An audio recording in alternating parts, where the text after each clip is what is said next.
Саламатсыздарбы, Ош медицина коллежинин катталуучулары. Бүгүн биздин подкастыбыз кызыктуу жана пайдалуу болот деп ишенем. Себеби бүгүн биз анатомия дүйнөсүнө саякат жасайбыз. Бүгүн бизде конокто Ош медицина коллежинин адамдын анатомиясы жана физиологиясы предметинин окутуучусу, тажрыйбалуу жана өз ишин сүйгөн Жакупова Кызжибек Памирбековна. Саламатсызбы? Саламатчылык. Кош келиңиз эжеге. Кызжибек Памирбековна каттаочуларга жана жеке өзүмө кызык, өзүңүз жөнүндө бир аз маалымат айта кетсеңиз, жана канча жылдан бери бул кесипте иштейсиз, кандай келип калдыңыз, ошол жөнүндө маалымат берип кетсеңиз. Мен 2004-жылы Ош мамлекеттик университетинин медицина факультетин аяктап, 2004-2006 жылдары терапия адистиги боюнча ординатура өтөгөнмүн. 2007 жылдан баштап Ош медициналык коллежинде эмгектенип келүүдөмүн. Кызжибек Памирбековна, негизи сиз кесибиңиз боюнча врач-терапевт экенсиз. Эмне үчүн Ош медициналык коллежинин анатомия предметине сабак берип калдыңыз? Мен биринчи өзү иш тажрыйбамды Ош шаарындагы номер 20-24 аскердик бөлүктөн баштаганмын. Ал жерде мен медсанчаста дарыгер болуп иштегенмин. Ал жакта 1 жыл иштегенден кийин мен башка жакка барып иштеп келишим керек болгон, Лейлекке. Анан ал жактан жумуштан чыгып, 27 сентябрь күнү, бүгүн дал ошол күн эсимде, ушул жерге жумушка келгенмин. Келсем, уже сентябрь айында эле сааттар бөлүнүп калып, бир гана анатомия предметинен сабак калган экен.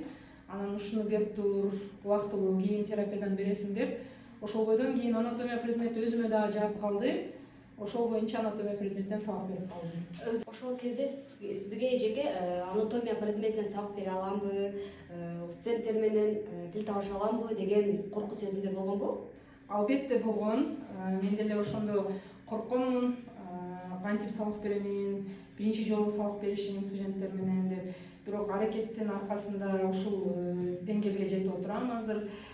Мен предметтин студенттер үчүн эң кызыктуу предмет деп айтсам жаңылышпайм. Кызжибек Памирбековна, сиз студенттерди кызыктыруу максатында сабагыңызды кандай ыкмалар менен өтөсүз? Студенттерге кызыктуу болуш үчүн кызыктыруу максатында ар кандай ыкмаларды колдоном мен. Мээге чабуу ыкмасын колдоном. Дагы студенттерди эки тайпага бөлүп, өзүңөр бири-бириңерге суроо даярдагыла деп койсом, ошол студенттерге өтө жагат. Студенттер өздөрү суроолорун даярдап, бири-бирине берип, өздөрүнүн билим деңгээлин өздөрү баалашат. Ошондой эле мен сабагымда көбүнчө анаграмма деген колдоном. Анаграммада эки түрдүү болот. Биринде калып кеткен тамгаларды кошуп жазгыла деп айтам, биринде тамгаларды башаламан жайгаштырып, ошол тамгалар менен бүгүнкү темага байланышкан сөздөрдү тапкыла деп. Ушул ыкма студенттерге өтө жагат. Алар өтө кызыгуу менен ушул ыкманы аткарышат, тапшырмаларды. Сабак учурунда кызыктуу учурлар болсо керек студенттер менен. Ошол окуядан бир өзүндү айтып берсеңиз. Биздин мен предметинде кызыктуу окуялар көп эле болот. Мисалы үчүн студенттерге бөйрөктү таап кел десем, боорду таап келген учурлар болот. Ашказанды таап кел десем, башка органды таап келген учурлар болот. Окшош эле органдарды таап албайт. Анан кээ бирде студенттерге боорун кайсыл жакта жайгашкан десек, сол жагын көрсөтүп алышат. Ашказан кайсыл жакта десек, оң жагын көрсөтүп алышат. Андай кызыктуу окуялар көп эле болот.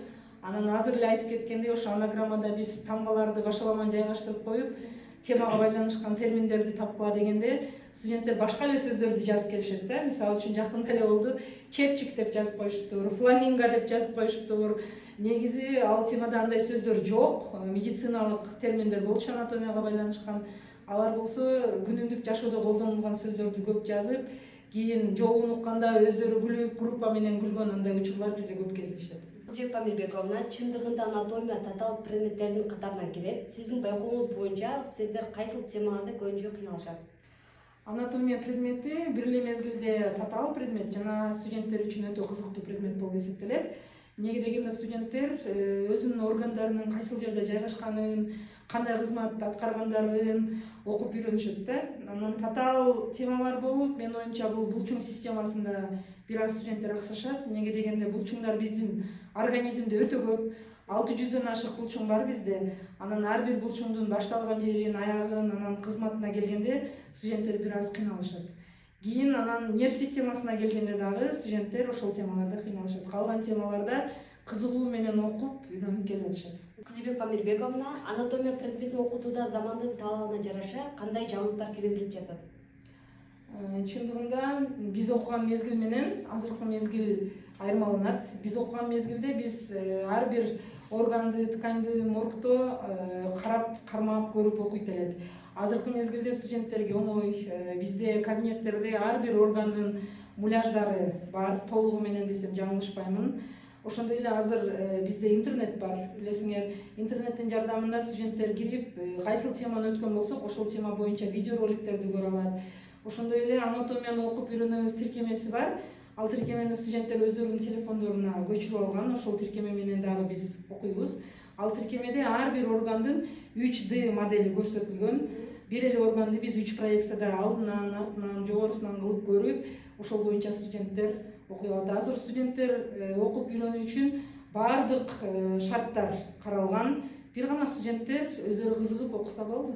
Кызжыбек Памирбековна, анатомия предметин өздөштүрүү үчүн студенттерге кандай кеңеш берет элеңиз? Студенттерге мен дайым эле айтып келем, анатомия бул медицинанын ханышасы деп. Эгерде силер анатомияны жакшы билсеңер, кийин кыйналбайсыңар. Баардык ооруларды билүүдөн мурда ар бир органдын нормасын билиш керек да. Кайсыл жерде жайгашкан, кандай кызмат аткарат, түзүлүшү кандай. Качан гана норманы билгенде биз ооруну жакшы дарылай алабыз да. Ошон үчүн студенттерге менин кеңешим биринчиден студенттер өздөрү кызыгуусу керек. Анан аракети керек. Студент өзү кызыгып, аракет кылса эле бар жокко жетишет, бар жокто окуй алат, жакшы кесиптин ээси боло алат. Кызжыбек Памирбековна, маегиңиз үчүн чоң рахмат. Сиз менен маектешип отуруп, сиздин жоопторуңузду угуп, мен кайрадан биринчи курс болгум келди. Бизге келип бергениңиз үчүн чоң рахмат. Ишиңизге ийгиликтер болсун, чын ден соолук каалайм. Рахмат силерге. Урматтуу биздин каталуучулар, бүгүнкү подкастыбыз аягына келип жетти. Кийинки подкастыбызда кайсы окутуучуну көргүңүздөр келсе, комментарийга жаза кетиңиздер. Лайк менен комментарий жазууну унутпаңыздар. Менен болгонуңуздар үчүн сиздерге чоң рахмат. Кийинки маекте көрүшкөнчө саламатта калыңыздар.